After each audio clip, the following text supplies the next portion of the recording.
One of the difficulties I've had as a Christian trying to read the Bible, especially these isolated stories or what seem like isolated stories in the Old Testament, is connecting them to the gospel of Jesus Christ. So in the gospel, we have this wonderful news that Jesus came for our sake and our salvation to save us from Satan, sin, and death, that those who would believe in him would have everlasting life. But there's a question, right? How does a story like that, what Jesus has accomplished for us, relate to a story that we find in the book of Exodus, the story of God providing a deliverer like Moses and saving his people by passing over the firstborn of the Israelites and saving them out through the crossing of the Red Sea into the Promised Land? How does a story like the gospel, what God has accomplished in Jesus Christ, relate to the story of Exodus? Well, actually, I think in so many ways they're the same story. There's not many stories of salvation in the Bible. There's one story of salvation in the Bible. And in Exodus, we see this story of what God is accomplishing for his people. He is saving them from this oppression under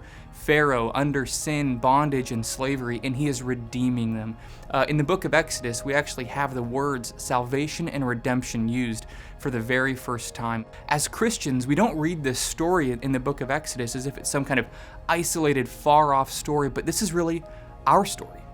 It reminds us that God has acted on our behalf, that the story for the Israelites in Exodus isn't just something distant and something far off, but this is a story that we now get to participate in, that becomes our story. And actually what's fascinating is through the rest of the Bible, the prophets pick up this theme of Exodus, that God would save his people out of oppression and into the Promised Land. And the prophets are speaking about a second Exodus that will come, an Exodus that will come for God's people in the future. And then the gospel writers pick up this exact same theme and say that Jesus, his coming, will provide a new Exodus, a second Exodus. And then we have, for example, in the book of Jude telling us in Jude 5 that Jesus has come to save a people out of Egypt, reminding us that we were a people who were once just like the Israelites, in bondage, in suffering, under our sin, that God has saved us out of that into a promised land in Jesus Christ. So much like Moses, Jesus comes as a deliverer to save and deliver his people out of the tyranny of Satan, sin, and death